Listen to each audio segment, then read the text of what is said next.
What's up YouTube, this is thi3n bringing you a new video. This time I just wanted to kind of celebrate hitting level 100 for the first time. You can see in the background, this is poeracing.com, but our level 100 was good enough for 34th overall and a top 3 assassin. So we will be winning a demigods for our accomplishment here. And I just wanted to kind of chronicle the character and what we've been up to, what we've been playing. I'll show you guys kind of how the build works. It's a Bladefall, Bladeblast character, so on my right click is Bladefall, on my left click is Bladeblast, and you can see here how it works is the Bladefalls come down. Blood Aqueducts maybe isn't the best showcase for it, and that stacks up poisons, which gives me this like green righteous fire looking thing called Plague Bearer, and Plague Bearer is actually one of the better parts of this build, I think. Got the question a lot while playing, why do poison, why not do full fizz, or why not do elemental version of Bladefall, Bladeblast? And it's really because Plague Bearer. Plague Bearer is the skill you probably use the most, and I think it just complements Bladefall and Bladeblast really well. So you get immense single target with Bladefall, Bladeblast, and then you get really nice clearing with Plague Bearer, so it's just a really match made in heaven. I do want to give credit to thi3n, and I'll be linking his video in the description where he kind of goes into more about the build. But yeah, this build has just really been excellent, and had a lot of fun playing it. So yeah, these are the skills, this is how it works. So this Bladefall puts all these blades on the ground. You can see them, these little green shards, and then Bladeblast blows them up. You can see that they kind of overlap a little bit, which is a big part of what makes the build so powerful, similar to like Kinetic Blast if you're into that. It kind of has these huge overlaps of damage and hits a bunch and applies a ton of poisons, which is important for our build, not just for Plague Bearer, but for overall damage. I'll go into the link setup right now. You can see we're on a 5 link, and in SSF, that was actually a big part of our journey. We never hit a 6 link in 2,800 fuses. Played 100% on stream, so it was rough. We did basically 100 fuses at a time, trying to hit it, and we never ended up hitting it. But I think it's just a testament to how strong the build is, that we were able to hit 100 on a 5 link. So, so our link setup, it was Blade Blast, Unbound Ailments, Poison Support, Vile Toxins, Deadly Ailments with Ink AoE if I had a 6 link. This doesn't show up in POB as the best DPS support, but because of the way that the overlaps work, hitting more times is actually more damage. I think POB will tell you Deadly Ailments is better, because it is like on a per blade basis, but I think Ink AoE is better. For Bladefall, we have Bladefall linked with Spell Cascade, Unleash, and Faster Casting, and I actually have it in a Conch Effect Elder Helmet. The Conch Effect is a pure luxury, and you'll notice I don't have quality on Spell Cascade or Bladefall, and that's because quality gives area of effect to those two things, and that's what we don't want. We want our Bladefall to come down as compact as possible, so the blades get a ton of overlaps for all the reasons I mentioned earlier. So yeah, that's our helmet. It's just basically a 2-mod helmet. It has a life and Conch Effect, and then we multi-modded Elemental Avoidance and a couple resistances. For our weapons, we were using dual obliterations just for the explode, dealing a quarter of their life as chaos damage. While doing heists, actually a big part of getting EXP was doing heist and running back and forth in repository and tunnels. And if you don't have a way to deal with the corpses on the ground, so this explodes the corpses, right? If you don't explode them, it starts to lag a little bit. So that's just kind of the setup we had. In our weapon, we have the Plague Bearer, the Ink AoE, and the Empower. You actually don't need the Empower, but it does, gem levels to Plague Bearer is actually kind of nice. Gives it kind of a higher stack of damage. So you can see the maximum Plague value there is like 1245 with 3 zeros. If you have it in a shield like this, which is a shield you get from doing the Twilight Temple, you get like a cold shield and a fire shield. You combine them, you get this shield.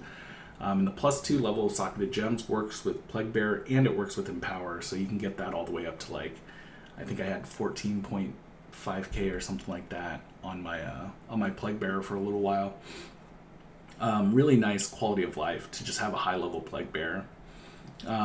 In here we have our Wither Totem setup, so Spell Totem multiple totem, and then wither, just to help us against single target, tougher rares, things like that. Our gloves, we have our auras, so we're using Skitterbots, Flesh and Stone, and Herald of Agony, and Enlighten. We actually don't need the Enlighten, I just do it for kind of better mana overall. Maybe you could consider Clarity or something like that if you had the links for it. But yeah, these are the auras we use. Skitterbots gives us Shock and Chill. Shock is good because we actually care about the initial damage we do, because that dictates how much poison damage we do. Flesh and Stone, another offense defense, so this gives Chill also. So Skitterbots gives Shock for damage, Chill for defense. Flesh and Stone gives, during the red one, gives more damage. Taking increased physical damage is good because it is a physical damage spell. And then the Blind Aura. We actually just kept the Blind Aura up most of the time because Blind is such a good layer of defense. And then the last aura is Herald of Agony. We don't care about the actual damage of the Herald of Agony, but it does give 10% more poison damage. So, it's a nice to have. Some other auras you can consider, I was saying Clarity. You could use Aspect of the Spider if you had like an open suffix on some of your gear, but we are kind of unique heavy, so wasn't able to fit that in. In our boots, we have Flame Dash, Arcane Surge, Smoke Mine, and Second Wind. And the Smoke Mine Flame Dash trick where you can just Flame Dash right after you cast a Smoke Mine. Really good for getting good travel and getting that Arcane Surge. You need to make sure your Arcane Surge is a low level one. I think mine's level 7. It really just depends.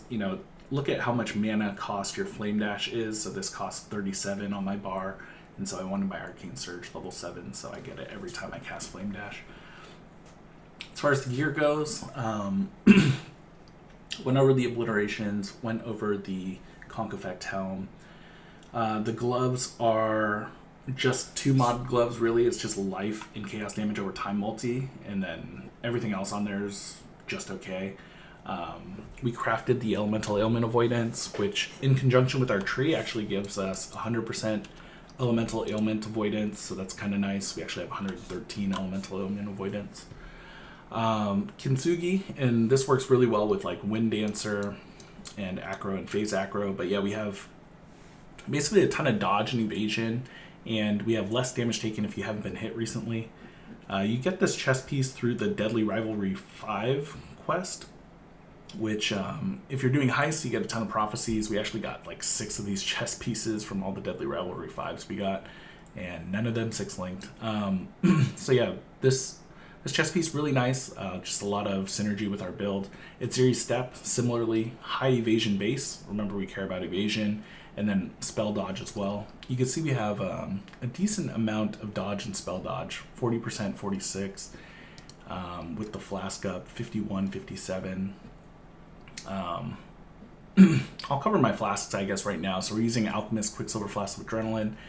Using Experimenters of Curing, I actually don't think Experimenters is better. I think I would like Alchemist to get more Flask effectiveness, so we get even more dodge, spell dodge. Witchfire Brew. Got this question a lot, why aren't you using a Despair on Hit Ring or a Despair Corruption on your gloves? So while you're in Plague Bearer, you're actually not hitting your enemies. The only thing that hits is your Bladefall and your Bladeblast, so you would get Despair on Hit with those. But when you're running around with Plague Bearer, you're not actually hitting, so you don't get Despair. However, if you have Witchfire Brew, it's basically like a Despair on Blasphemy, and you get Despair all the time. Another way to do it would be to get a ring that makes my Skitterbots not chill and apply a curse that's socketed in. It's like an unset ring that gives you basically a Blasphemy on your Skitterbot, so that's kind of nice. The other flask, Eternal Mana Flask of Warding. This is really nice. It just, helps all your mana sustain issues. These spells are pretty expensive depending on how much mana you're reserving. If you don't have Clarity or you don't have an Enduring Mana Flask, you're definitely going to feel it. One thing to look out for, especially if you're using it for curse removal, like I was, I think in hindsight I would rather have like an Alchemist's Quartz Flask of Warding and then move the Poison Remove to here or something like that. Yeah, one thing to look out for is if you have a sextant that gives you heal monsters. The heal monsters makes it to where your life and mana flasks are instant, and therefore this curse removal will basically never be up. You'll remove curses that were applied from like a strongbox or something like that, but you won't get, like, if the map has LE weakness or vulnerability, it won't remove it. It'll stay on you. So there's something to look out for. Instant life flask with staunching, I think I'd prefer seething here, but it doesn't really matter. And the staunching is probably not that necessary also because we have corrupting blood removal. So I don't know if this was necessary, but it was just something we ended up running with. I think panicked would also be okay as a prefix on your flask. Yeah, the gear, like I said, just life res gear on my jewelry. We actually crafted a really nice belt. This belt is from a delirium essence. We just spammed it on a Stygian vise, and we got that 50 chaos res during any flask effect. And you can see we got 2 other resistances on it, and then I qualityed it up. And because that delirium mod has a resistance tag on it, it's actually 60 chaos res during any flask effect. So you can see here, I actually have positive chaos res, but during a flask, I have 71 chaos res, so almost chaos res capped with that. If I was using like a series flask, then we would be chaos res capped. Before the Witchfire Brew, I was actually using a series flask. I have in my stash some alternate gear. Talked a little bit about the shield and how you acquire the shield already, but yeah, the shield is something you could use if you have the strength. I would need like a good strength roll on my belt, and so that's something we were using before we had the this awesome crafted belt. But you could do this amulet, which we actually used all the way up to level 98. It's something that I don't see Ziz mention at all, but I actually like this this neck a lot. So if you notice, our crit chance on this spell is like 14%. It's decent, but it's not amazing. And we do scale a little bit of crit chance in our tree. With this amulet, we get like 32% chance to crit, and if I was using a diamond flask, you could have pretty high crit consistency. And we do care about crits because poisons you inflict with crits deal 50% more damage. So that's something you could consider using, and something I did end up using for 98 levels of the character. It's a little tough because this doesn't have resistances, and you get a little resistance strapped, but yeah, I ended up just switching it for life and resist later on. Some other options, you can use it series flask. Like I said, it's really great just because it's an amethyst flask, but Bladeblast is a physical spell, so you get the physical gained as extra. That would be the only mod you care about there.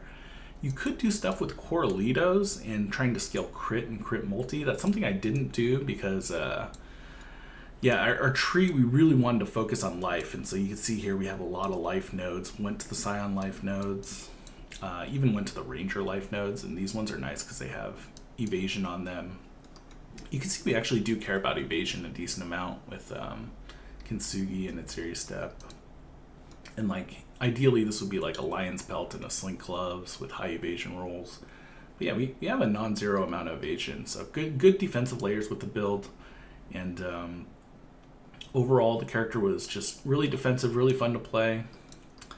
Corrupted Blood Jewel, like I mentioned. This jewel was just life and chaos damage over time multi. This looks like an insane jewel, but it's really not. You just get a pristine fossil and an aberrant fossil, and these are really easy to craft. So life and chaos mods are all you really care about. And a couple resonators, and you should be able to hit a jewel really similar to that. The Stygian, you need a Searching Eye Jewel to get that Onslaught. It's one of the ways to get Onslaught with the build. I think you could, maybe even anoint Freedom of Movement, or you're past so close to it, maybe you could just grab Freedom of Movement if you wanted, instead of all these crazy life nodes. Like if I was in softcore in a trade league, I might do something different. I might drop like the whole Scion life wheel area, the ailment immunity stuff, and just maybe go deep into like a cluster jewel setup for big boy deeps. My cluster jewel isn't even that great. It's just I wanted blessed for more chaos res, so 13 chaos res there on a small cluster jewel. This gives a little bit of strength that I think I need. So yeah, that was nice, but it definitely wasn't necessary. You could just use another jewel similar to this. I think that covers our whole setup. Trinket doesn't matter. Yeah, if you guys have any questions about the build, feel free to leave it in the comments. I just wanted to kind of chronicle this build. You know, really tanky, had a lot of fun. 6,900 life now that we're level 100. Nice. Yeah, tanky, lots of fun. Really proud to hit level 100, kind of defend our title. Last time we got a Demigods was in the Flashback for Incursion, and we were the rank 3 assassin there, and now we are the rank 3 assassin again in this Flashback for Heist. This one was a little bit different. Assassin was definitely the most competitive class. I think it's the most played class during Heist, but we were able to do it. Took us, what's our played? Our play's 4 days and 15 hours. A lot of that's now been spent in town and stuff, but yeah, had a lot of fun on this character. This video is really long. If you guys have any questions, feel free to stop by on stream. I stream on Twitch. That will be in the link below. And yeah, thank you guys for stopping by. See you guys next time.